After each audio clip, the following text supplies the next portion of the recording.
تتذكر لما قلت عن أبو أسعد بن زرارة الرجل الذي أقيمت في بيته أول جمعة في الإسلام، الرجل الذي كان يسكن عنده مصعب بن عمير أول داعية في الإسلام، هذا الرجل الذي كان سببا في تمهيد الإسلام أو التمهيد للإسلام وللنبي صلى الله عليه وسلم في بناء المسجد وفي بداية هذه الأشهر مرض وتعب أسعد بن زرارة ثم جاءته شقة فمات.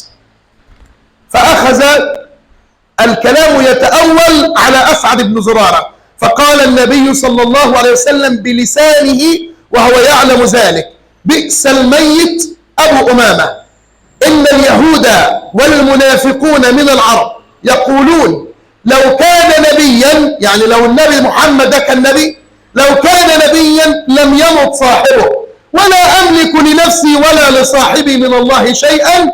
أنتم يعني بيعرفهم إني أنا مش هملك حاجة، اللي هيموت هيموت واللي هيعيش هيعيش. لكن لما مات أسعد بن زرارة حزن النبي صلى الله عليه وسلم حزنا شديدا عليه.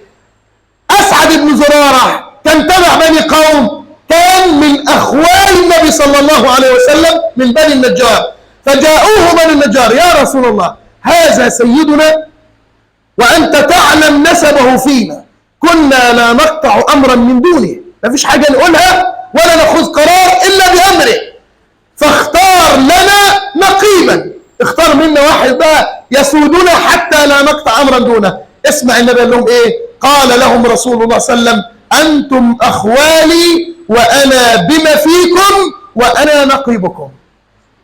إيه العظمة دي؟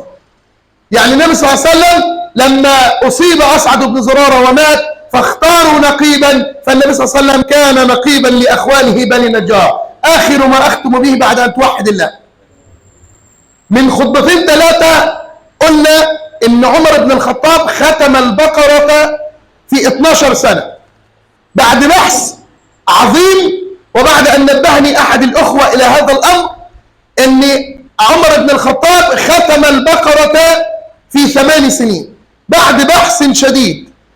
أصح الأحاديث، وطبعا كان خطأ مني لما أنا قلت 12 سنة، على الرغم من أن أكثر الروايات التي تؤكد أنه ختمه 12 سنة هي المتداولة، وبعض العلماء صححها، ولكن ورد الصحيح بذلك أن عمر بن الخطاب حفظ البقرة في 10 سنين، وهذا في معظم الأسانيد. ولكن أنا جبت الأسباب اللي هم 10، جبت لك 2 منهم أو 3.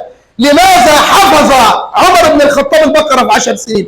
أول سبب، وده أنا ما كنتش أعرفه، أن البقرة نزلت في 10 سنوات.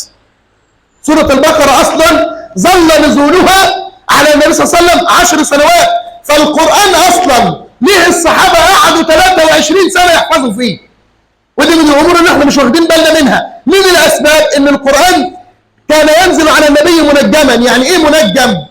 ويعني إيه مفرق؟ لما ينزل القرآن مفرق يعني النبي قاعد كده فحصل موقف فالنبي ينزل عليه القرآن، مثلا حادثة الإفك مع السيدة عائشة فينزل القرآن. فالنبي صلى الله عليه وسلم نزلت عليه البقرة في 10 سنوات، ده السبب الأول. السبب الثاني أن عمر بن الخطاب كان لديه أمرا عظيما ووجدته في جميع الصحابة، هو أنهم لا يحفظون 10 آيات حتى يعملوا بها. يعني إيه يا عم الحاج؟ بص وطبق على نفسك. أنا مثلا إيه؟ يا أيها الذين آمنوا اتقوا الله. هو يشوف نفسه طبق تقوى الله على نفسه في الأكل، في الشرب، في الملبس، في كل حياته ولا لا؟ يا أيها الذين آمنوا استعينوا بالصبر والصلاة، طبقها على نفسه ولا لا؟ يا أيها الذين آمنوا إنما الخمر والميسر.